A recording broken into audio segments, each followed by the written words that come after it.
Ipan. Mas Ardi, untung aku cerai sama kamu, ternyata kamu masih jadi tukang sampah. Assalamualaikum warahmatullahi wabarakatuh.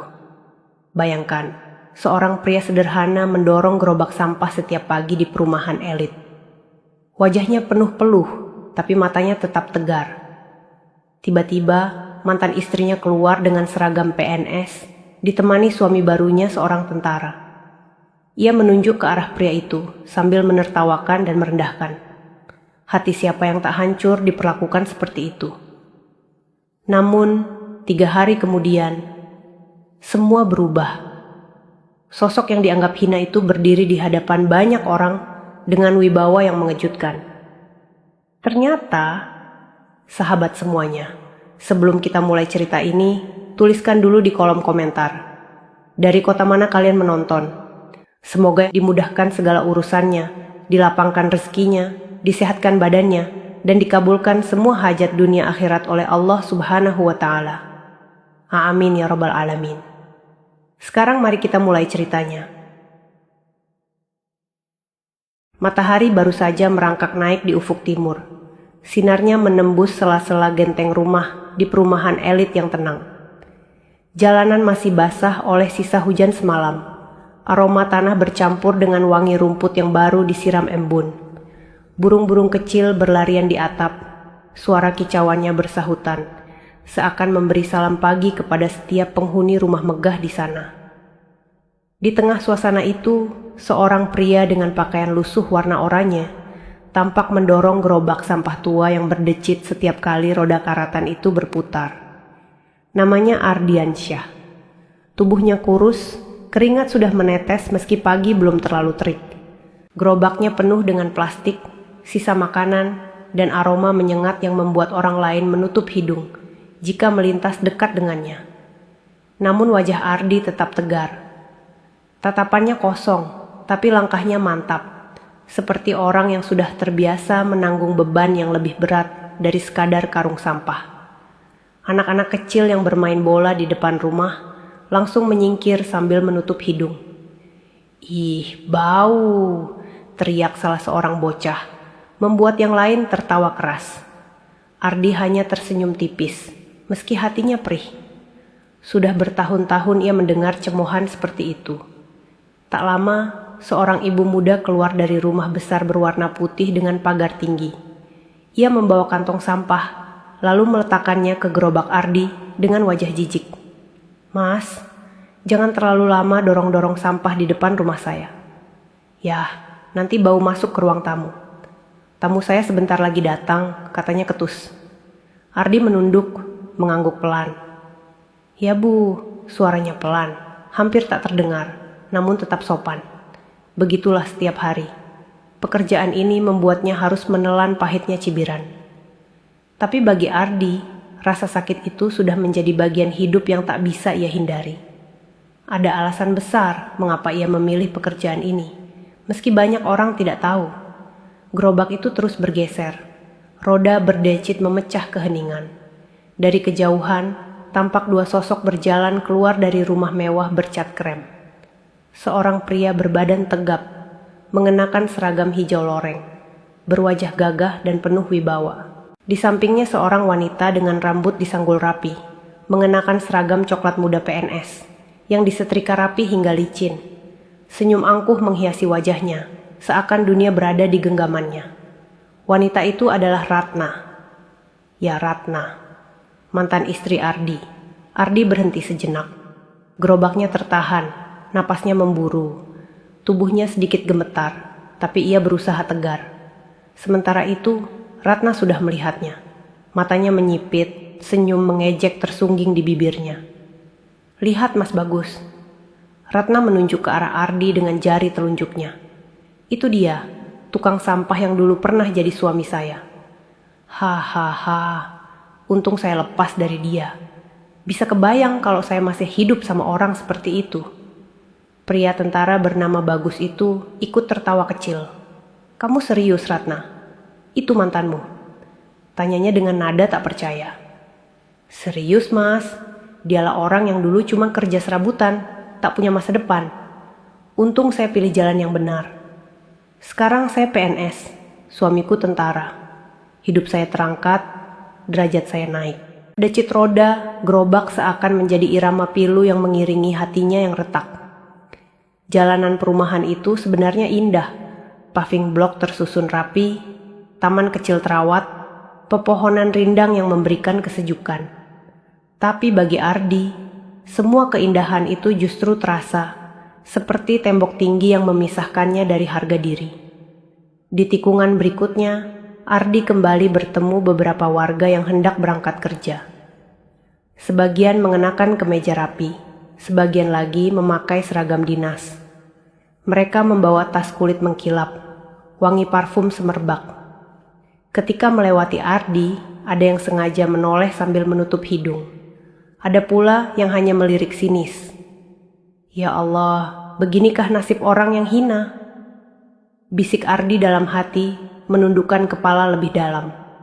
Namun di kejauhan, ia merasakan tatapan yang begitu familiar, tajam, menusuk, dan menyayat lebih dalam dari sembilu. Ratna masih berdiri di depan rumahnya, meski sudah jauh di belakang Ardi. Ia menatap dengan mata penuh kebencian, bercampur kesombongan. Tatapan itu bukan sekadar melihat, melainkan merendahkan. Bagus, suami barunya, tampak memeluk pinggang Ratna dengan gagah. Sudahlah sayang, biarkan saja dia. Dia memang pantas ada di posisi itu, katanya sambil tersenyum sinis. Ratna mengangguk, lalu mengibaskan tangan seperti mengusir anjing jalanan. Betul mas, laki-laki itu dulu hanya beban. Kalau saya masih bersamanya, mungkin sekarang saya juga jadi pemulung, bukan PNS. Untung saya cepat sadar. Kalimat itu menggema di telinga Ardi, meski ia sudah berjalan cukup jauh. Rasanya seperti luka lama yang disayat kembali. Betapa berat perjuangan yang ia jalani dulu, mengorbankan waktu, tenaga, bahkan harta warisan demi kuliah Ratna. Ia masih ingat jelas bagaimana ia rela berhutang demi membayar uang semester terakhir Ratna. Ia masih ingat malam-malam ia menunggu Ratna pulang les, membawakan makanan meski ia sendiri tidak makan. Namun kini, semua itu hanya tinggal kenangan pahit. Kenangan yang dipatahkan oleh tatapan yang menyayat. Ardi menarik napas panjang, lalu menghela dengan pelan. Aku ikhlas, aku harus ikhlas. Gumamnya berulang-ulang, seakan menenangkan hatinya sendiri. Di jalanan, seorang bapak tua penjaga taman menyapa ramah. Pagi Di, berat ya dorong gerobak sepagi ini? Ardi menoleh, memaksa senyum. Pagi pak, rezeki orang kecil memang harus dikejar sejak fajar. Bapak itu mengangguk pelan, menepuk bahunya. Ada tatapan iba di matanya, tapi juga ada hormat yang tersembunyi. Hanya segelintir orang yang tahu bahwa Ardi bukan sekadar tukang sampah biasa. Gerobak kembali melaju. Bau menyengat dari tumpukan plastik bercampur dengan wangi bunga taman, menciptakan ironi yang sulit dijelaskan. Dalam hati Ardi, luka masih berdarah, namun ia tahu waktunya akan tiba. Rahasia yang ia simpan selama ini akan membuat semua tatapan itu berubah. Tatapan yang kini menyayat hati. Suatu hari akan berubah menjadi tatapan kaget, hormat, bahkan penyesalan. Dan saat itu tiba, Ardi tidak perlu berkata banyak. Semua akan terjawab dengan sendirinya. Langkah Ardi terhenti sejenak di bawah pohon flamboyan besar di ujung jalan perumahan. Ia meletakkan gerobaknya sebentar, menyeka peluh dengan ujung kaos oranye yang sudah pudar warnanya. Angin pagi berembus lembut, namun hati Ardi justru terasa sesak. Tatapan, hinaan, dan tawa Ratna masih terngiang jelas. Semuanya seperti menusuk lebih dalam dari sekadar kata-kata. Tiba-tiba, pikirannya melayang jauh ke masa lalu. Ingatan yang selama ini ia coba kubur, kembali muncul begitu saja. Ingatan itu begitu jelas, seakan baru terjadi kemarin.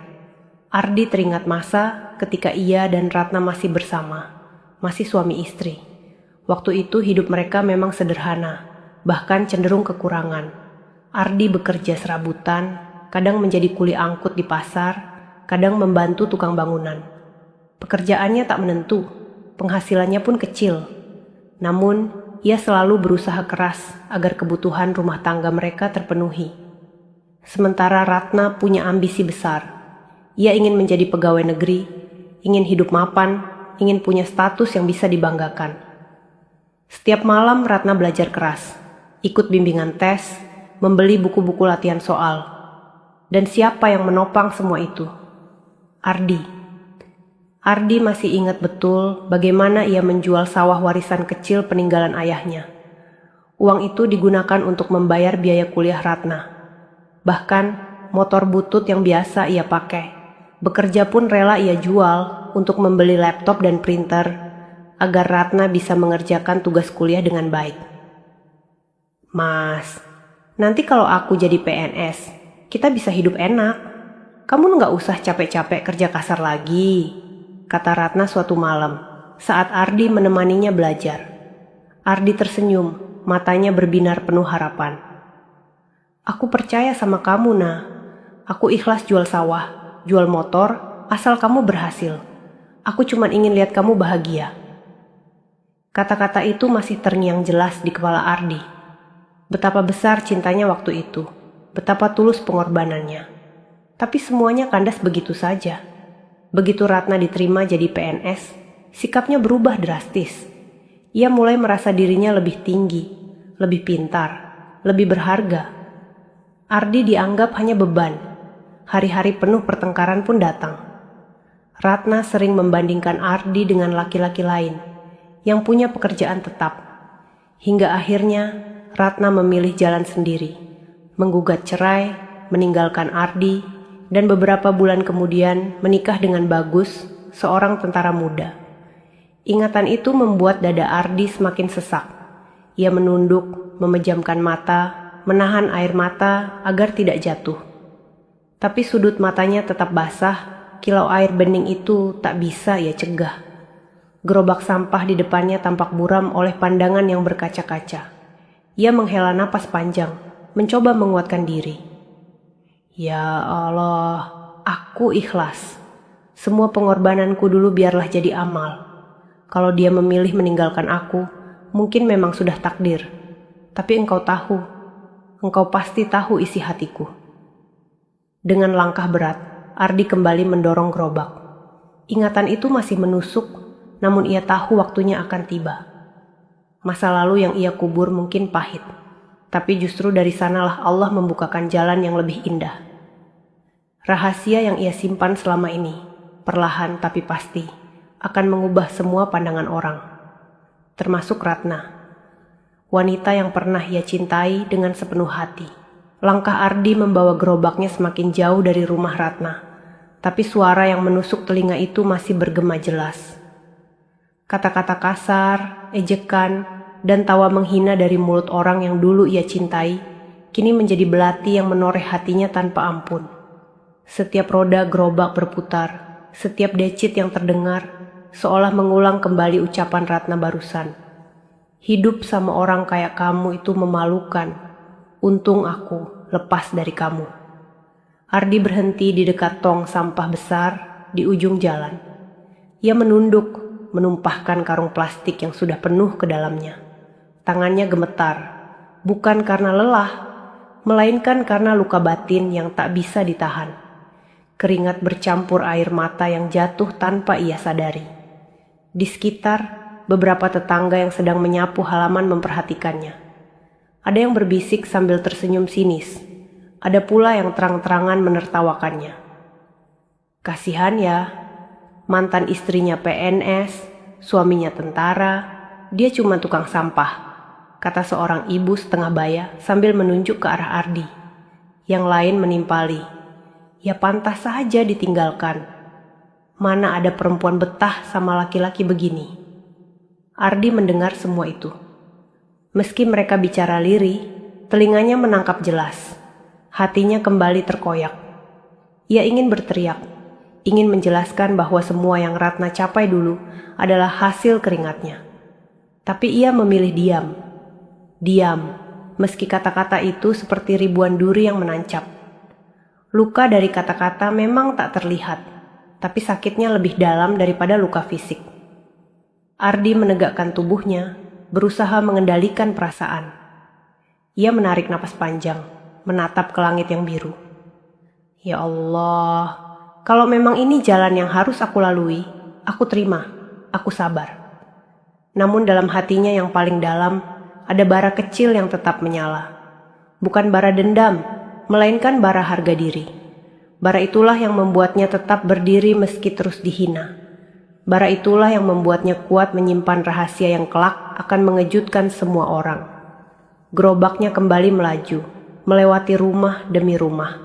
Setiap langkah terasa seperti ujian panjang yang harus ia jalani. Ia tahu, semua ini hanyalah sementara. Akan tiba masanya ketika orang-orang yang kini merendahkannya harus menundukkan kepala. Hari itu, luka dari kata-kata benar-benar membuat Ardi nyaris runtuh. Tapi ia tahu, luka itu kelak akan berubah menjadi senjata yang paling tajam. Senjata yang bukan untuk melukai, melainkan untuk membuktikan bahwa kehinaan yang ia tanggung selama ini bukan akhir, melainkan awal dari kejutan besar yang Allah siapkan. Langit malam itu kelam, bulan sabit hanya tampak samar tertutup awan tipis. Hening menyelimuti gang sempit tempat kos Ardi berada. Lampu jalan berkelip redup, suara jangkrik bersahutan, memberi tanda bahwa malam semakin larut. Di dalam kamar kecil berukuran 3 kali 3 meter, Ardi duduk termenung di atas dipan kayu tua. Kasurnya tipis, spraynya lusuh dengan beberapa sobekan kecil di sudut. Dindingnya lembab, cat sudah terkelupas. Di pojok ruangan ada lemari reyot yang hanya berisi beberapa baju kerja oranye dan 2 celana panjang. Di hadapannya sebuah foto lama tergeletak. Foto dirinya bersama Ratna diambil saat mereka baru menikah. Ratna tersenyum lebar, mengenakan kebaya sederhana, sementara Ardi dengan kemeja putih lusuh tampak bahagia memeluk bahu istrinya. Itu adalah hari yang dulu ia kira akan jadi awal kebahagiaan selamanya. Tapi kini, foto itu justru menjadi pisau yang menggores hatinya. Ardi meraih foto itu dengan tangan gemetar, lalu menatapnya lama. Matanya berkaca-kaca, hingga akhirnya bulir air mata jatuh membasahi kertas foto yang sudah mulai menguning. Ratna, bisiknya lirih, suara tercekat. Aku dulu mengorbankan segalanya buat kamu. Aku rela jadi apa saja, asal kamu bahagia. Tapi, apa memang ini balasan yang pantas buatku? Tak ada jawaban, hanya kesunyian yang makin menekan dada. Ardi menunduk, menyembunyikan wajah di kedua telapak tangan. Isak tangisnya pecah. Tangis seorang pria yang terlalu lama memendam luka. Namun di sela tangisnya, ia segera berusaha menenangkan diri. Ia mengusap wajah dengan kasar, menarik napas panjang, lalu beranjak ke sudut kamar. Di sana terhampar sajadah lusuh yang sudah pudar warnanya. Ia berdiri, lalu menengadahkan tangan. Ya Allah, aku ini lemah. Aku sering dihina, diremehkan, bahkan oleh orang yang pernah jadi bagian hidupku. Tapi aku percaya, Engkau Maha Adil. Aku percaya, setiap tetes keringat dan air mata ini Engkau lihat. Aku mohon, kuatkan hatiku. Jangan biarkan aku jatuh dalam dendam. Biarlah semua ini jadi jalan menuju ridho-Mu. Doa itu ia panjatkan dengan suara bergetar, namun penuh kesungguhan. Air matanya kembali jatuh, tapi kali ini bukan air mata putus asa, melainkan air mata yang lahir dari kepasrahan. Selesai berdoa, Ardi duduk kembali. Ia menatap ke langit-langit yang lembab, lalu tersenyum tipis. Di balik semua rasa sakit, ia masih punya keyakinan bahwa Allah sedang menyiapkan sesuatu yang tak pernah ia bayangkan. Malam itu, kamar kos yang sunyi menjadi saksi bisu pergulatan hati seorang pria. Tangis, doa, dan harapan bercampur menjadi satu. Dan di balik kesederhanaan hidupnya, ia menyimpan sebuah rahasia besar yang suatu hari akan membuat orang-orang yang meremehkannya terdiam. Malam yang sunyi itu menjadi penguat langkahnya untuk terus bertahan. Pagi itu, matahari baru saja naik. Jalanan masih ramai oleh pedagang keliling yang menjajakan sarapan. Bau nasi uduk bercampur aroma kopi panas menyeruak di udara. Ardi selesai mendorong gerobaknya mengelilingi beberapa blok perumahan. Tubuhnya lelah, kaos oranye yang ia kenakan sudah basah oleh peluh, namun matanya tampak tenang. Setelah menuntaskan pekerjaannya, ia memarkirkan gerobak di sudut gudang kecil milik dinas kebersihan. Dari sana, ia berjalan kaki menuju sebuah warung kopi sederhana di pinggir jalan raya. Warung itu hanya berupa bangunan kayu beratap seng, dengan beberapa meja panjang dan bangku kayu. Ardi masuk pelan, menyapa pemilik warung. "Pagi, Bu." "Pagi, Di. Seperti biasa ya? Kopi hitam pahit." Ardi tersenyum. "Iya, Bu." Tak lama kemudian, seorang pria parubaya masuk. Rambutnya sudah memutih, mengenakan batik sederhana, tapi sorot matanya tegas. Ia bernama Pak Surya. Orang luar mengira ia hanya pensiunan biasa, padahal dulu ia adalah tangan kanan seorang pengusaha besar, pamannya Ardi sendiri. Pak Surya duduk di hadapan Ardi, menepuk bahunya dengan hangat. "Kamu kelihatan lelah sekali, Di." Ardi tersenyum samar. "Lelah itu biasa, Pak. Yang penting rencana kita tetap jalan." Mereka pun bicara pelan, agar tak terdengar orang lain. "Tanah yang di Blok C sudah beres. Semua sertifikat sudah resmi atas nama perusahaan kita," kata Pak Surya. Ardi mengangguk mantap. "Bagus, itu langkah awal. Kita harus pastikan pembangunan perumahan tahap berikutnya bisa dimulai tanpa hambatan." Ya, di balik pakaian lusuh dan pekerjaannya sebagai tukang sampah, Ardi menyimpan rahasia besar. Beberapa tahun lalu, ia menerima warisan dari pamannya yang meninggal, seorang pengusaha properti sukses. Warisan itu bukan hanya uang, tapi juga aset dan jaringan bisnis. Ardi, dengan arahan Pak Surya, mulai belajar mengelola semuanya. Ia sengaja memilih hidup sederhana, bahkan bekerja sebagai tukang sampah, agar bisa dekat dengan proyek perumahan, yang kini sebagian besar sudah berada dalam genggamannya. Dengan cara itu, ia bisa mengamati langsung bagaimana warga tinggal, apa yang mereka butuhkan, dan bagaimana proyek bisa berkembang. Sambil menyeruput kopi panas, Ardi menatap keluar warung. Dari kejauhan, ia bisa melihat blok perumahan elit yang berdiri megah. Di sana, Ratna dan Bagus tinggal, merasa dunia milik mereka. "Pak, kadang saya masih sakit hati kalau ketemu dia," kata Ardi lirih. Pak Surya menatapnya dalam. "Itu wajar, tapi jangan biarkan sakit itu jadi dendam. Ingat, kita bergerak bukan untuk membalas, tapi untuk membuktikan. Kalau Allah sudah berkehendak, semua akan berbalik dengan sendirinya." Ardi menghela napas panjang, lalu mengangguk. "Benar, Pak, saya hanya perlu bersabar. Waktunya belum tiba." Mereka pun melanjutkan obrolan serius, membahas rencana besar yang akan segera digelar. Sementara itu, di luar sana, tak ada satupun orang yang menyangka bahwa tukang sampah yang setiap hari mendorong gerobak lusuh itu sebenarnya adalah pemilik dari tanah dan bangunan megah yang mereka tinggali. Gerakan diam-diam ini hanya menunggu waktu untuk terungkap. Dan ketika itu terjadi, dunia akan terbalik. Siang itu, matahari terasa menyengat.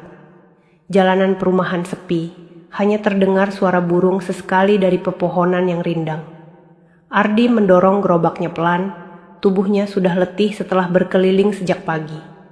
Bajunya basah oleh keringat, wajahnya penuh debu, tapi langkahnya tetap ia paksa maju. Di ujung jalan, ia melihat Ratna keluar dari rumah besar berwarna krem dengan pagar tinggi. Di tangannya ada tas kantor. Seragam PNS yang ia kenakan terlihat rapi dan berkilau. Rambutnya disanggul anggun, bibirnya tersenyum penuh percaya diri. Tak lama, beberapa tetangga perempuan mendekat, menyapanya dengan penuh hormat. "Wah, Bu Ratna, makin cantik aja sekarang. Seragamnya bagus sekali." Ratna tertawa kecil, menutup mulutnya dengan tangan. "Ah, biasa saja, Bu. Memang beginilah kalau jadi PNS. Hidup lebih terjamin, lebih dihargai." Ardi yang kebetulan lewat hanya menunduk. Ia berharap bisa berlalu tanpa menarik perhatian. Namun takdir berkata lain. Ratna tiba-tiba menunjuknya dengan dagu, lalu berkata lantang pada tetangga-tetangga itu. Itu loh Bu, tukang sampah yang suka keliling di sini. Kalian tahu enggak? Dia dulu mantan suami saya. Beberapa ibu-ibu langsung terkejut, mulut mereka terbuka. Masa iya Bu Ratna? Kok bisa? Ratna mengangguk dengan wajah penuh kemenangan.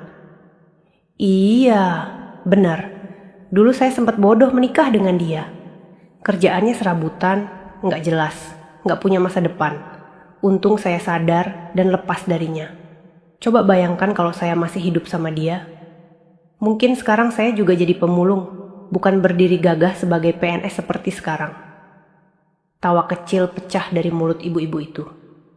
Ada yang menutup mulut sambil terkekeh.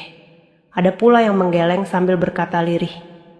Kasihan sekali ya, jatuhnya jadi tukang sampah. Ardi yang berdiri tak jauh hanya bisa menunduk semakin dalam. Kata-kata Ratna menusuk hatinya, lebih tajam daripada pisau. Wajahnya panas, bukan hanya karena terik matahari, tapi juga karena rasa malu yang membakar. Namun ia tidak membalas sepatah kata pun. Tangannya meremas kuat pegangan gerobak, hingga buku-bukunya memutih. Dalam hati ia berbisik lirih, Ya Allah, sabarkan aku. Jangan biarkan aku jatuh pada amarah. Semua ini aku serahkan kepadamu. Ratna melanjutkan ucapannya, seolah ingin menancapkan penghinaan itu lebih dalam. Sekarang saya bersyukur sekali. Suami saya tentara, hidup saya terangkat. Sementara dia, ya kalian lihat sendiri, hidupnya berkutat dengan sampah. Memang sudah kodratnya. Kalimat itu membuat suasana semakin riuh oleh tawa kecil dan bisikan. Ardi hanya bisa menarik napas dalam-dalam, lalu kembali mendorong gerobaknya, menjauh perlahan dari kerumunan itu. Setiap langkah terasa berat, tapi ia tahu satu hal. Diamnya hari ini bukan tanda kalah. Diamnya adalah sabar. Sabar menunggu saat yang tepat ketika semua kebenaran akan terungkap.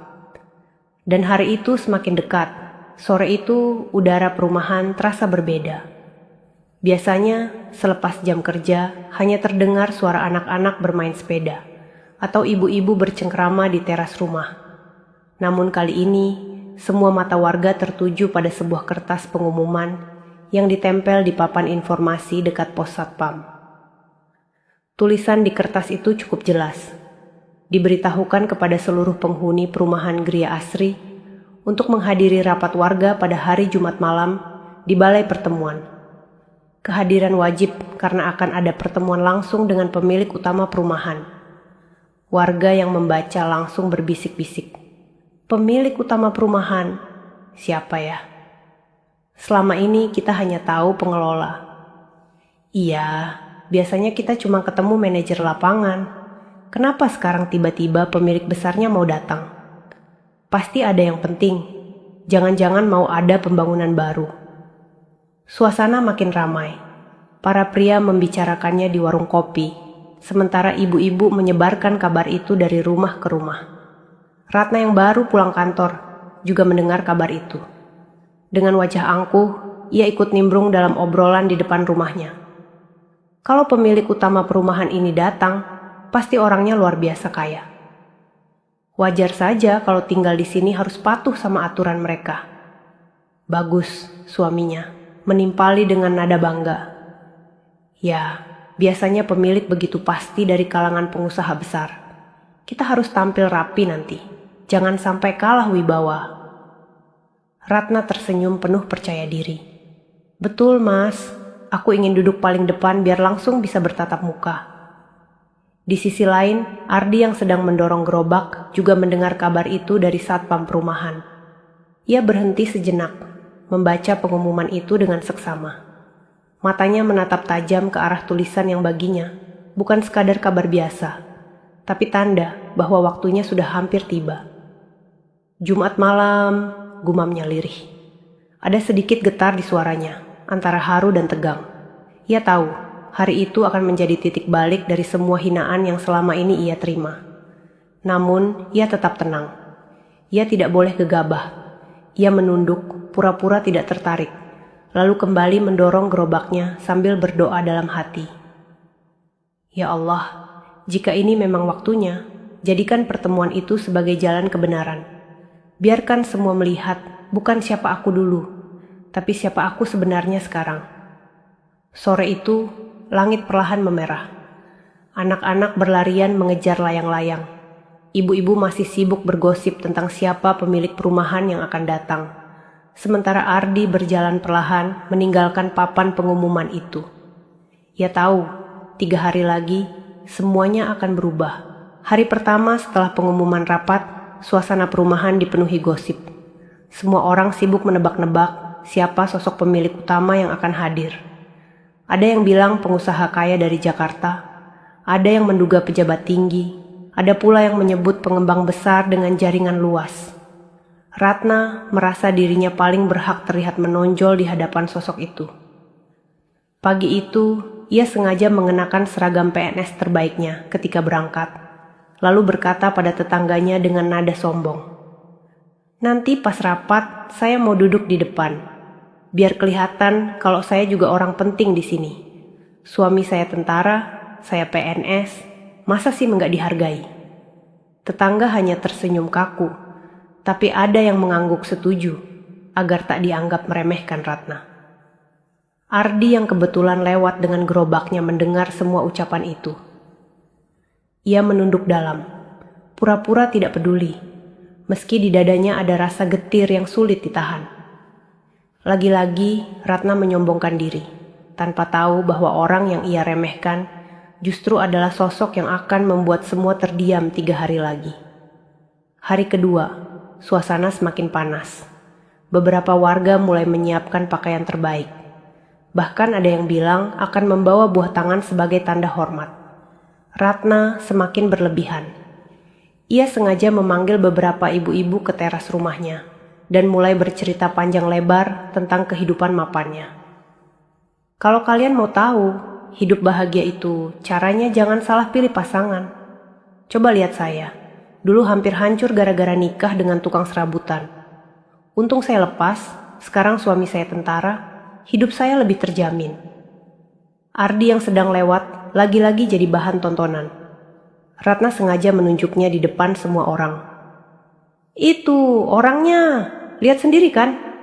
Sekarang dia jadi tukang sampah. Memang pantasnya begitu." Tawa kecil terdengar.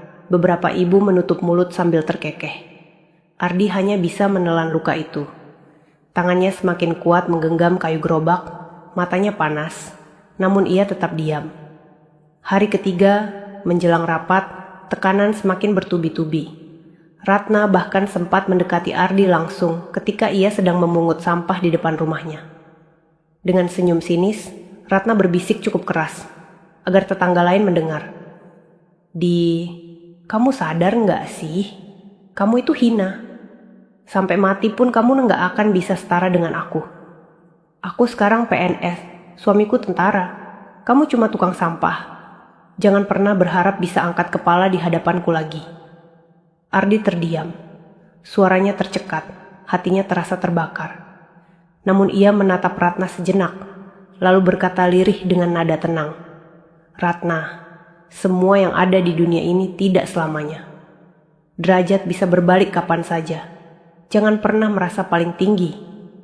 Ratna tertawa terbahak-bahak, lalu menutup mulutnya dengan tangan.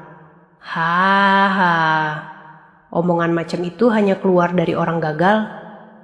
Ardi tak menanggapi lagi. Ia hanya menunduk, mendorong gerobaknya, meninggalkan Ratna yang masih tertawa puas. Hari itu, menjelang rapat, hati Ardi bergetar hebat. 3 hari terasa seperti 3 tahun baginya. Namun ia tahu, semua luka, semua hinaan, sebentar lagi akan menemukan jawabannya. Dan saat waktunya tiba, bukan ia yang perlu bicara panjang. Kebenaran itu sendiri yang akan bersuara. Hari yang ditunggu akhirnya tiba. Jumat malam, balai pertemuan perumahan Gria Asri penuh sesak oleh warga. Lampu neon menyala terang, kursi-kursi plastik berderet rapi. Suasana riuh, semua orang membicarakan hal yang sama. Siapa pemilik utama perumahan yang selama ini tak pernah muncul di depan publik? Laki-laki berseragam dinas duduk berjejer di depan. Ibu-ibu memakai kebaya terbaik, bahkan anak-anak pun ikut hadir, meski sebagian sudah mengantuk di pangkuan orang tuanya. Di deretan kursi paling depan, Ratna dan suaminya Bagus duduk dengan penuh percaya diri. Ratna mengenakan kebaya modern warna hijau tua. Rambutnya disanggul rapi, wajahnya dipoles make up tipis yang menambah kesan anggun. Sementara Bagus tampil gagah dengan seragam hijau loreng yang disetrika licin. Mereka duduk tegak, seolah siap bertemu dengan orang penting yang akan datang. Mas, aku yakin pemiliknya orang besar. Mungkin pengusaha sukses dari Jakarta. Kita harus tampil berwibawa di depannya, bisik Ratna dengan wajah sumringah. Bagus tersenyum bangga. Tenang saja. Dengan seragam ini, aku pasti dihormati. Kamu juga terlihat elegan malam ini. Ratna menoleh sebentar ke barisan belakang, dan di sanalah ia melihat sosok yang paling tak ia inginkan. Ardi duduk di kursi ujung, mengenakan kemeja putih sederhana dan celana hitam yang sudah mulai pudar warnanya. Ia duduk tenang, menunduk, tidak banyak bicara. Ratna mendengus pelan, lalu berbisik ke Bagus. Mas, lihat itu. Dia ikut rapat juga. Buat apa? Tukang sampah seperti dia tak pantas duduk di sini. Bagus melirik sebentar, lalu menahan tawa. Biar saja. Lagi pula, sebentar lagi dia akan semakin sadar siapa dirinya. Suasana balai pertemuan semakin riuh ketika pengurus warga naik ke panggung kecil. Dengan suara lantang, ia berkata, "Selamat malam, warga Gria Asri. Terima kasih sudah hadir. Malam ini kita kedatangan tamu istimewa, yaitu pemilik utama perumahan kita. Beliau yang selama ini membangun, mengelola, dan akan memperluas kawasan ini. Mari kita sambut dengan hormat." Semua warga langsung menoleh ke arah pintu. Degup jantung mereka serasa berpacu. Ratna menggenggam tangan Bagus erat, matanya berbinar penuh penasaran. Pintu balai pertemuan perlahan terbuka. Suara langkah sepatu terdengar. Seorang pria masuk mengenakan jas hitam rapi, kemeja putih bersih, dan dasi elegan. Wajahnya tenang, langkahnya mantap, tatapannya penuh wibawa. Seluruh ruangan terdiam. Beberapa orang langsung berdiri karena terkejut. Ratna menegakkan tubuhnya, matanya membelalak tak percaya. Bagus terdiam, napasnya tercekat. Pria itu adalah Ardiansyah. Mantan tukang sampah yang setiap hari mereka hina, kini berdiri tegap di depan semua orang, dengan pakaian dan aura yang sama sekali berbeda. Balai pertemuan yang tadi riuh, kini senyap. Semua orang menunggu, lidah mereka keluh. Dan Ardi mulai melangkah ke depan, ke arah panggung dengan langkah yang membuat seluruh dunia seolah ikut terdiam. Suasana balai pertemuan mendadak hening. Semua mata tertuju pada sosok pria berjas hitam itu. Ardi berjalan perlahan menuju panggung, sepatu kulitnya beradu dengan lantai keramik, menghasilkan bunyi yang terdengar jelas di tengah keheningan. Ratna menutup mulutnya dengan tangan, matanya membesar. Itu kan, gumamnya lirih, tak sanggup melanjutkan. Bagus menoleh cepat ke arahnya, lalu kembali menatap ke depan dengan wajah kaku. Wajah tentara yang biasanya tegas kini terlihat kaku, seolah tak percaya apa yang ia lihat. Ketua pengurus warga tersenyum kaku, lalu memegang mikrofon. Hadirin sekalian, inilah beliau, pemilik utama perumahan Gria Asri. Mari kita beri tepuk tangan. Namun, tak ada satupun yang langsung bertepuk tangan. Warga hanya terdiam, bingung, terkejut, seolah masih mencerna kenyataan. Tukang sampah yang setiap pagi mendorong gerobak di jalanan mereka, kini berdiri di panggung sebagai pemilik utama. Ardi berhenti di depan mimbar, membungkukkan sedikit badan sebagai salam hormat. Senyumnya tenang, matanya berkeliling menatap satu persatu warga yang terpaku. Lalu ia mengambil mikrofon dengan suara yang pelan namun jelas. Assalamualaikum warahmatullahi wabarakatuh. Waalaikumsalam, jawab warga, masih dengan suara bergetar. Ardi menarik napas sejenak, lalu berkata, "Mungkin banyak dari kalian yang tidak menyangka malam ini. Nama saya Ardiansyah. Saya adalah pemilik utama perumahan ini. Selama ini saya memang jarang muncul, karena saya ingin memahami bagaimana kehidupan warga berjalan sehari-hari. Saya ingin melihat dengan mata kepala sendiri, bukan hanya mendengar laporan." Beberapa orang ternganga. Ada yang saling pandang, ada yang menunduk malu. Bisik-bisik mulai terdengar dari sudut ruangan. Dia itu Ardi yang tiap hari ngangkut sampah itu? Masya Allah, aku gak percaya. Pantas saja selama ini dia tenang saja dihina. Ardi melanjutkan dengan nada lembut. Banyak orang mungkin melihat saya hanya sebagai tukang sampah. Tidak apa-apa, saya ikhlas. Justru dari sana, saya bisa belajar betapa berharganya kesabaran. Saya bisa merasakan bagaimana hidup dipandang rendah. Dan itu mengingatkan saya untuk tidak pernah merendahkan orang lain. Kalimat itu membuat beberapa orang tertunduk, merasa malu dengan diri sendiri. Ratna duduk kaku di kursinya, wajahnya pucat. Tangannya yang tadi menggenggam erat tas kini gemetar. Bagus mencoba menjaga wibawa, namun keringat dingin mulai menetes di pelipisnya. Ardi menatap ke arah mereka sejenak. Tatapannya tidak marah, tidak juga sombong. Hanya tatapan tenang, seolah berkata, "Inilah aku sekarang." Seluruh balai pertemuan benar-benar terdiam. Malam itu, satu langkah mengejutkan Ardi berhasil membalikkan keadaan. Dari seorang yang selama ini dianggap hina, ia berdiri sebagai sosok yang dihormati. Dan semua orang tahu, ini baru permulaan. Balai pertemuan masih terdiam. Semua mata terpaku pada sosok Ardi yang berdiri tegak di panggung. Warga yang tadinya berbisik-bisik kini bungkam, menunggu kata-kata berikutnya. Ardi menghela napas panjang, lalu menatap semua orang dengan sorot mata yang teduh.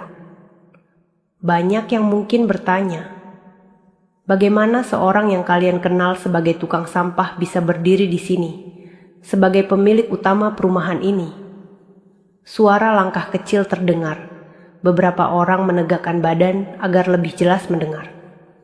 Ardi melanjutkan, "Beberapa tahun lalu saya mewarisi aset dari paman saya, seorang pengusaha properti. Warisan itu bukan hanya uang, tapi juga amanah besar. Paman saya ingin usaha ini dilanjutkan dengan cara yang bermanfaat untuk banyak orang, bukan sekadar mencari untung." Warga mulai berbisik lagi. Ada yang terkejut, ada pula yang mengangguk paham. Ardi tersenyum tipis. Namun saya tidak ingin langsung tampil sebagai orang kaya. Saya memilih untuk menyamar, hidup sederhana, bahkan bekerja sebagai tukang sampah di lingkungan ini. Saya ingin merasakan langsung bagaimana kehidupan warga. Saya ingin melihat siapa yang bisa menghargai orang lain dan siapa yang hanya pandai merendahkan. Kata-kata itu membuat beberapa orang menunduk. Beberapa ibu yang dulu sering menertawakan Ardi kini gelisah, merasa malu. Ardi berhenti sejenak, menatap seluruh ruangan. Lalu ia berkata dengan suara yang lebih dalam, "Saya tahu, banyak di antara kalian yang pernah menghina saya. Bahkan ada yang terang-terangan mempermalukan saya di depan umum. Tapi malam ini, saya berdiri bukan untuk membalas. Saya hanya ingin kalian semua belajar satu hal. Jangan pernah meremehkan seseorang hanya dari apa yang tampak di luarnya. Karena Allah bisa membalik keadaan kapan saja." Suasana ruangan makin tegang. Semua warga terdiam. Hanya suara kipas angin tua yang berdecit memecah hening. Ratna yang duduk di kursi depan tampak gemetar. Wajahnya memucat, bibirnya bergetar, tapi tak ada suara yang keluar. Bagus mencoba terlihat tenang, tapi tangannya mengepal kuat di atas pahanya. Ardi melanjutkan dengan suara lembut, "Saya pernah jatuh, diremehkan, ditinggalkan. Tapi saya yakin, Allah tidak pernah tidur. Setiap air mata dan keringat itu diganti dengan sesuatu yang lebih besar. Dan hari ini, saya berdiri di sini bukan untuk pamer, tapi untuk bersyukur." Ruangan masih terdiam. Kata-kata Ardi menggema, menusuk hati banyak orang. Mereka yang dulu merendahkan, kini mulai merasakan penyesalan. Dan di sudut hatinya, Ratna mulai sadar. Semua yang ia banggakan selama ini hanyalah semu. Ruangan balai pertemuan begitu hening, seolah semua napas tertahan. Kata-kata Ardi menggema di kepala setiap orang yang hadir malam itu. Ratna duduk kaku di kursi paling depan. Jantungnya berdegup tak karuan, tangannya dingin, wajahnya pucat pasi. Matanya terpaku pada Ardi yang berdiri dengan wibawa, berjas hitam rapi, begitu berbeda dengan sosok yang setiap hari ia hina sebagai tukang sampah. Bisikan-bisikan mulai terdengar dari warga yang duduk di belakang. Jadi benar ya, Pak Ardi itu pemilik perumahan. Ya Allah, padahal kita sering ngetawain dia. Aku jadi malu sendiri, dulu sering ngusir dia waktu buang sampah. Semua kalimat itu membuat telinga Ratna terasa panas. Dadanya sesak. Ia ingin berdiri dan pergi, tapi kakinya seakan terpaku. Bagus di sampingnya hanya bisa menahan diri, wajahnya kaku, tak berani menoleh ke arah istrinya. Ardi melanjutkan bicaranya dengan tenang. Dulu, saya rela menjual harta peninggalan keluarga demi membantu seseorang mengejar mimpinya. Saya percaya cinta yang tulus akan berbuah manis. Tapi ternyata tak semua orang bisa menghargai pengorbanan. Ratna langsung menunduk dalam-dalam. Ia tahu siapa yang dimaksud. Tak ada nama yang disebut, tapi seluruh isi ruangan paham ke arah siapa ucapan itu ditujukan. Air mata mulai menetes di pipinya. Ia berusaha menyekat cepat agar tidak terlihat, tapi tetangga di kanan kiri sudah meliriknya dengan tatapan iba bercampur sinis. Bagus mengepalkan tangan, rahangnya mengeras. Ia menahan malu sekuat tenaga, namun sorot matanya menunjukkan bahwa harga dirinya sebagai tentara kini runtuh di hadapan banyak orang. Ardi menatap sekilas ke arah Ratna. Tatapannya bukan tatapan marah, bukan pula tatapan ingin membalas. Hanya tatapan dingin namun penuh makna, seolah berkata, "Lihatlah apa yang kau remehkan dulu." Ratna tak kuasa. Ia menunduk semakin dalam, bahunya berguncang menahan tangis. Suara hatinya berteriak, "Ya Allah, apa yang sudah aku lakukan? Lelaki yang dulu aku hina, aku tinggalkan, ternyata adalah pemilik rumahku sendiri." Di sekelilingnya, warga semakin yakin bahwa malam itu bukan sekadar rapat warga. Malam itu adalah panggung kebenaran. Ratna, yang selama ini berdiri paling angkuh, kini tertunduk paling dalam. Ardi berdiri tenang di depan mimbar, menatap semua warga dengan mata yang teduh. Suasana balai pertemuan masih hening. Hanya terdengar suara napas berat, sebagian orang yang merasa malu dengan sikap mereka di masa lalu. Ia meletakkan mikrofon sebentar, lalu menatap seluruh hadirin. Saya tahu, banyak di antara kalian pernah meremehkan saya. Ada yang menutup hidung saat saya lewat, ada yang menertawakan, bahkan ada yang menghina terang-terangan. Semua itu saya rasakan. Tapi malam ini saya berdiri di sini bukan untuk menuntut balas. Beberapa orang langsung menunduk. Ada yang menggigit bibir, ada pula yang mengusap mata yang mulai basah. Ardi melanjutkan, suaranya bergetar namun tetap tegas. Kalau saya mau, saya bisa mempermalukan siapa saja yang pernah merendahkan saya. Tapi untuk apa? Apa gunanya dendam?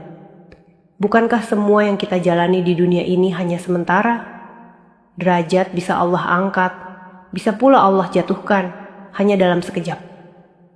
Kalimat itu membuat suasana semakin mengharukan. Seorang bapak tua di barisan belakang berbisik lirih, "Subhanallah, hatinya besar sekali." Ardi menoleh sebentar ke arah Ratna. Tatapan matanya lembut, meski dalam hati ada luka yang tak akan pernah hilang. Dulu saya pernah mencintai seseorang dengan segenap jiwa. Saya berkorban, saya ikhlas, saya percaya. Tapi ternyata cinta itu dibalas dengan pengkhianatan dan hinaan. Saya pun jatuh, terpuruk, jadi bahan ejekan. Namun saya sadar, semua itu adalah jalan dari Allah untuk mendidik hati saya, agar tidak sombong ketika kelak diberi rezeki lebih. Ratna gemetar hebat. Air matanya tak terbendung lagi. Ia menutup wajah dengan tangan, bahunya terguncang oleh tangis. Bagus di sampingnya hanya bisa terdiam, tak mampu berkata apapun. Ardi kemudian menghela napas panjang, lalu mengangkat kepalanya tinggi-tinggi. Malam ini saya hanya ingin menyampaikan satu hal. Jangan pernah merendahkan siapapun, sekecil apapun pekerjaannya. Karena kalian tidak tahu rahasia Allah. Bisa jadi orang yang hari ini kalian hina, besok justru berdiri lebih tinggi dari kalian. Dan sebaliknya, orang yang hari ini kalian banggakan bisa jatuh seketika. Semua kuasa ada di tangan Allah. Kalimat itu membuat banyak orang terisak. Beberapa warga spontan menatap Ardi dengan penuh hormat. Ardi lalu menutup dengan suara bergetar. Saya sudah memaafkan semua hinaan yang ditujukan pada saya. Biarlah semua jadi pelajaran. Yang lalu biarlah berlalu. Saya tidak ingin menyimpan dendam, karena hidup terlalu singkat untuk diisi dengan kebencian. Balai pertemuan itu mendadak dipenuhi suasana haru. Ada yang meneteskan air mata, ada yang menepuk bahu orang di sebelahnya. Ada pula yang berbisik lirih menyebut nama Allah. Ratna menunduk semakin dalam. Tangisnya makin pecah, bukan hanya karena malu, tapi karena hatinya benar-benar diguncang oleh kebesaran jiwa seorang lelaki yang dulu pernah ia injak harga dirinya. Malam itu, balai pertemuan yang biasanya hanya dipakai untuk acara warga, berubah menjadi saksi bisu, sebuah peristiwa besar. Warga yang hadir duduk terdiam, wajah mereka menunduk, sebagian berlinang air mata. Suasana yang tadi riuh penuh gosip, kini hanya menyisakan keheningan yang syarat penyesalan. Ardi meletakkan mikrofon di meja, lalu menatap seluruh warga dengan senyum tenang. Sorot matanya memancarkan wibawa yang tidak dibuat-buat. Ia membungkukkan badan sedikit, tanda hormat pada semua yang hadir, lalu melangkah turun dari panggung. Langkahnya mantap, penuh keyakinan. Jas hitamnya berayun ringan seiring gerakan. Sepatu kulitnya beradu dengan lantai, menimbulkan gema yang terdengar jelas di ruangan hening itu. Semua mata mengikuti setiap langkahnya. Ratna masih duduk di kursi depan. Air matanya tak berhenti jatuh, wajahnya basah, riasannya luntur. Ia berusaha menatap Ardi, namun tak sanggup. Setiap kali matanya bertemu dengan sosok lelaki itu, hatinya seperti ditusuk rasa bersalah yang tak terhingga. Ya Allah, aku dulu meninggalkannya demi gengsi. Aku menertawakannya demi kebanggaan palsu. Tapi ternyata, dia adalah orang yang paling mulia di hadapanmu. Ratna ingin berdiri, ingin meminta maaf, tapi kakinya lemas. Mulutnya keluh. Bagus di sampingnya hanya menunduk, wajahnya kaku, tak mampu menolong istrinya. Ardi melewati kursi mereka tanpa menoleh. Tak ada sepatah kata pun keluar. Bukan karena benci, melainkan karena semuanya sudah cukup jelas. Diamnya adalah jawaban, tenangnya adalah balasan. Ketika ia keluar dari pintu balai, beberapa warga spontan berdiri dan memberi hormat. Ada yang menyalami, ada yang menundukkan kepala dalam-dalam. Maafkan kami, Pak Ardi, bisik seorang ibu dengan suara bergetar. Ardi menepuk bahunya pelan, tersenyum. Tidak ada yang perlu dimaafkan. Yang penting, kita semua belajar. Udara malam terasa sejuk ketika Ardi melangkah keluar. Angin bertiup lembut, seolah menyambut lahirnya seorang Ardi yang baru. Ia menatap langit, tersenyum, lalu berbisik lirih. Ya Allah, terima kasih. Engkau angkat derajatku dengan cara yang tak pernah aku bayangkan. Semoga aku bisa menjaga amanah ini, bukan untuk sombong, tapi untuk kebaikan. Di belakang, balai pertemuan masih penuh dengan warga yang diam membisu. Dan di kursi paling depan, Ratna menangis terisak. Wajahnya tertunduk dalam penyesalan.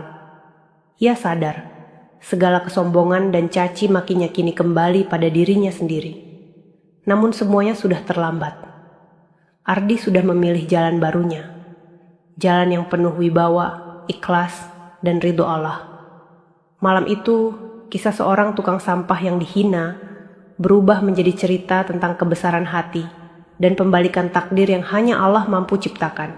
Sahabat, semuanya itulah akhir dari cerita kita hari ini. Semoga kisah tadi bisa menjadi pelajaran hidup yang berarti untuk kita semua. Sebelum video ini ditutup, kalau sahabat suka dengan cerita seperti ini, jangan lupa klik tombol suka, bagikan ke teman-teman supaya sahabat tidak ketinggalan cerita-cerita menarik dan penuh makna lainnya. Terima kasih banyak atas waktunya. Wassalamualaikum warahmatullahi wabarakatuh.